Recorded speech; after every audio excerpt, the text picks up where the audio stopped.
Kal Kadosh, Boker Or, Masechet, Bava Metzia Daf, Lamed Bet, Amud Aleph, 32a1. We are at the Mishnah. The Mishnah is 2, 4, 6, 8, 10, 12 lines down. Okay? Matzah berefet. If you come and you find an animal in a barn, I think they call it in English. Yeah? En chayav ba, you're not obligated to come and to give it back. Why? Because for sure, it knows that it's there and it's not going to be lost. Bershut Rabbi, if you find it in a public place, chayav ba, you are obligated to take care of it. But if it's going to be in a cemetery, lo yitamala. Right? So obviously, right, you should not become, let's say for example, the guy's a Kohen. He's not going to become tameh in order to take the animal and to give it back to its owner. Okay? Im amarla. Right? So he comes and he says now, if right now he comes and Im amarlo aviv, if the father comes and he says he tameh, or she'amarlo, or the father comes and he says al tachsir, do not do hashavat aveda, lo yishmalo, do not listen to your father. This is the famous concept that a person does not become, he's not obligated to listen to his father to do an avera. Okay, parak, right? Vita'an, parak vita'an. What happens if you find an animal that is under the burden, and you already unloaded it, and then you put it back on, unloaded it, put it back on? Afilu arba v'chamisha p'yamim, even it's going to be 4 or 5 times.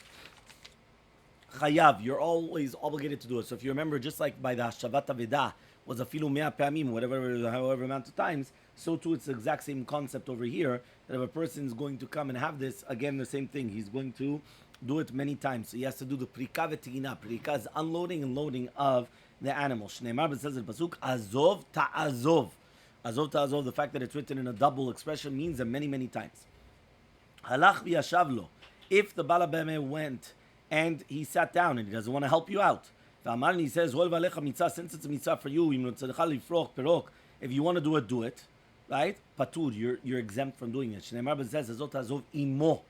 Which means the guy cannot come and put up his legs and start smoking a cigar and say, listen, it's your mitzvah, you go do it. No. It doesn't work like that. If you help me out, I'm willing to help you out. But if you leave all the job for me, no. That I'm not obligated to do it. Now, if the guy is going to be zaken or chole, which means that the owner is going to be older, right? Or he's going to be a chole, a sick person, so then you're obligated to do it even if it's going to be by yourself. Right? We already learned this before. Mitzvah min ha-Torah lifrok, aval lo liton. The mitzvah min ha-Torah is to actually unload the animal, but not to put the load on the animal. Rabbi Shimon says, no, afliton, it's also to load the animal. Rabbi Yosef says, it's going to be too much of a burden, right? Which means that it's too much for it. So en zakuklo, you don't have to pay attention to it. We're talking about only a masui which it's able to come and to withstand. Okay, so therefore only in such a masa are you obligated that if you see the chamor, are you obligated to come and to help out, right, your friend to unload it. That's what's mashma masao. Masao means not stama masa, but rather it's masao. So it comes out, there's going to be a 3-way machlok, which we're going to see in the Gemara. Okay? So let's see the Gemara. Gemara on 32a. Amar Rava. Rava comes and he says, Refet Shamru, the barn that we're talking about, enam shemat'eh. We're not talking about a refet, which is going to cause, right, an animal to run away. So obviously we're talking about that there's food inside. Ve'ena meshameret. And it's not going to be that it's going to be locked up, that it's going to stop it, but rather it's a refet that it could go out, right? And whenever it wants, okay.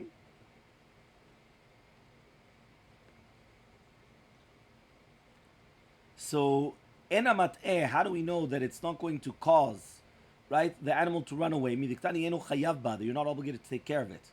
So now, if it was going to be that you're going to start suspecting that the animal's going to run away, so then you should take care of it. So if there's not going to be any food whatsoever, so obviously you should take care of it. But obviously it means that there's food in there. Ena meshameret, what does it mean ena meshameret now? From the fact that it's written, eno chayaba, that you're not obligated to take care of it. The isa gadat, as if it was going to be written meshameret, right, that you're going to watch over it, which means that it could be a barn that it's watched over.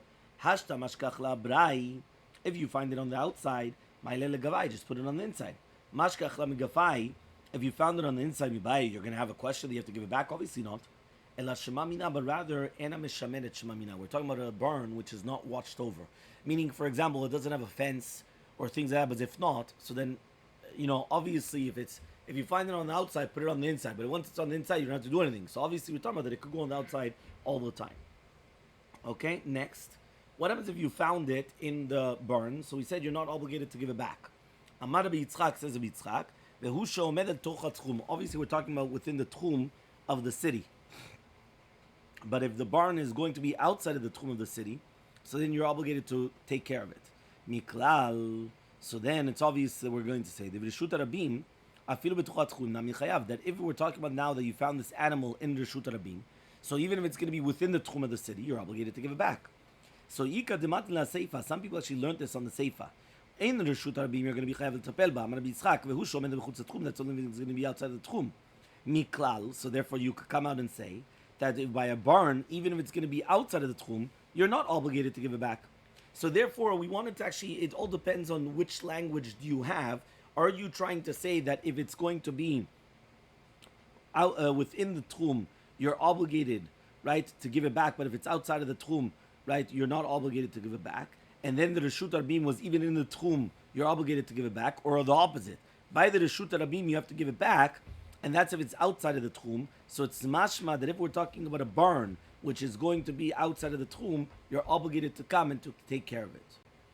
Now the Gemara says, we're talking about now that if a Kohen found the lost object in a cemetery, in Bet HaKvarot, lo yitamala, he shouldn't have become tameh to it. Tanur B'nai, we learned in the Braita. Minayin shimamalo aviv. How do we know that a father comes and he tells a child, right, that's a Kohen, he tameh, become tameh to do a shavat avedah, or shamalo, he tells him, al tachzir, do not give back a lost object. Shelo yishmalo. How do we know that you're not supposed to listen to your father? Shneimar says in the pasuk, ish imo ve'aviv tirau, ve'et shebetai tishmoru, ani Hashem, kulchem chayavim bichvodi. What does that mean? So he comes and he says over here like this. He says, when it says that a person has to fear his mother and father, and they have to watch the Shabbat, ani Hashem, so that means that everybody is obligated in my honor, which means even your father and your mother are obligated in my honor, and therefore they're not allowed to tell you to do something which is against my Torah. Okay? Ta'ama, the reasoning is why, but if it wasn't written like that, Havamina, I would have thought to say, Bava Metzia Daf, you have to listen to him. V'amai, why? Listening to your parents is a positive commandment. But to do with giving back a lost object is a positive and negative commandment. So therefore, you will never come and have that a positive will push off a positive and negative. They tell you don't give it back. But that's a positive and a negative. You have a mitzvah to give back the lost object, and you have a negative commandment, don't ignore lost object. So therefore, if it's like that, so therefore, why in the world it doesn't make sense? Obviously, why would you ever listen to your parents? Even without the Ani Hashem, right? Even without the concept of the Shabbat. So answers the Gemara, Itzrich, you need it. Why? I would have thought to say, since there's a Hekesh, there's a Makish, between Kibud Avayim and the Kavod of Hashem. It says, and it's also written in Mishle, you have to respect Hashem from your properties. Therefore, you should listen to them, right? To be over on the Divrei Torah. Comes teach you, you do not listen to it. Which means that we're not going to come and we're not going to listen to the parents, even though it was like as if to say it was made a kesh, right? To do with the entire concept that you also have to respect your parents. Okay? Fine. Next. So therefore, that's how we actually learn that you're not supposed to listen to your parents and you're supposed to do the mitzvah. Next, mitzvah min Torah. It's a mitzvah min Torah to unload the animal. Avaloliton, but not to load the animal. Says the Gemara, what does it mean avaloliton? What does it mean not to load it? Ilim, if you're going to tell me now avaloliton klal not to load it at all, ma'ishna prika, why is it that the prika it says dichtiv azot azovimo tina? It's also written akem tekimo, meaning there's a positive commandment of unloading the animal, which is azov ta'azov, which means help them out, and then there's a positive commandment also by the teina, which is basically to load the animal. But it says akem tekimo, pick him up, which means to pick up the load for the animal. So what's going on? How could you tell me that then that it's only a mitzvah on the unloading and not on the loading? Ella, but rather, mitzvah min Torah lifrok. It's a mitzvah min Torah to unload it for free. Velo liton bechinam, but you don't have to load it for free, right? Ella bischar, but you could take wages for it. But if Shimon argues and he says, no, you also have to do it for free, which means like this: according to everybody, you are obligated on the loading as well, The question is, are you obligated to do it for free or not? According to the Tanakama, you could charge for it. Meaning unloading, you cannot charge. The loading, you could charge. But according to Rabbi Shimon, even the loading, you have to do it for free. The Tanina, we already learned this in a Mishnah, when we learned in a Braita. Prikaz bechinam, Tina is going to be with schar, with reward, right? The Rabbi Shimon says, no, it's always going to be for free. So that means that the machlok is not to do with loading. Loading you always have to do. But the question is, can you charge for the loading? According to Tanakama, you could charge. According to Rabbi Shimon, it has to be for free, just like the unloading. So now let's see the reasoning. My time, what's the reasoning of the rabbis? These if you're going to tell me now, Rabbi Shimon, like Rabbi Shimon, lichtov rachman, why doesn't the Torah say te'ina velo ba'eprika? You don't need prika. Va'ana amina, and I'm going to say umatina delebamet, right? Tsa'ar ba'lechayim, just like the loading, you do not need tsa'ar ba'lechayim veleka chesron kis, and there's not going to be chesron kis. Chayav, you're going to be chayav. Prika, di le tsa'ar ba'lechayim. Prika that you do have tsa'ar ba'lechayim. The chesron kis. So then lo kol sheken. You're going to say it's kol sheken, right? At the end of the day, the rabbis, what are the rabbis saying? The rabbis are saying, one second, if it was like Rabbi Shimon, the Torah should have said tina, right? And you don't have to mention prika. Why? Because I'm going to say, when you load, there's no tsar ba'alechayim. The animal's not suffering. But when you're unloading, yes. And there's no cheson kis also. Because basically, right, in that case, if you're going to be obligated to load it, kal v'chomed, you're obligated to unload it. Okay? But so why did the Torah tell you that you're obligated to unload it? To tell you that the prika has to be done bechinam. That has to be done for free. And therefore the tina is going to be done with payment. Which means that if you want to load the animal, you have to pay for it. Right? That's obvious. But according to Rabbi Shimon, how does he learn it? Rabbi Shimon Maitama, what does he say? He says, Mishum de lo mesai mekra. He says because the pasuk is not really like, meaning it's not techrea that it has to be that we're talking about prika or tina. Meaning if the Torah only would have told us one of the psukim, I would have thought to say that you're only obligated to unload. And we wouldn't have known at all to do the loading. And therefore the Torah needed to tell you two psukim to teach you one is unloading and one is loading. That's why he says. But they both have to be for free. That's according to Shirat Rabbi Shimon. Verabbanan, and according to the rabbis, Amaylo Mesai Mekra, why doesn't it finish the pasuk? So he says, Ach aktiv here, it's written, Rovetz Tachamaso, right? And here it's talking about that Rovetz Tachamisao. Rovetz Tachamisao means that he's crouching underneath his burden. Meaning, Mamash, he's suffering with the burden. But over there it's written that there are no flim baderech. Dirmu inhiu to tanaitu borucha mashma. That it's mashma that they were going to be on the land, that they were going on the path. Okay, and therefore it's mashma that actually fell off the animal. And you have to put them back on. So if so, the pasuk is talking about teina. But even without the chiyuv of prika, I still would have known that the pasuk is talking about teina. Meaning, even without the pasuk, I would have known that we're talking about loading and not unloading. But it's mashma that actually fell. Meaning the load fell, and I have to put it back on. And that's called the loading. But according to Rabbi Shimon, noflim baderech inu v'tinar, it says no. When it says noflim baderech, we're not talking about the load fell. The animal fell. Yeah, the animal fell, not the load. So now says the Gemara, Rabbi Shimon, noflim baderech, it's mashma, everything fell. So Amar Rava, Rava comes and he says, Lamed Bet Amubet 32b, says Rava, medivre shnehem, whether according to Chachamim and Rabbi Shimon, in what we're going to learn, Tzar Ba'alei is Doraita. Meaning, according to both of them, nobody argued on the Tzar Ba'alei. Tzar Ba'alei was Doraita.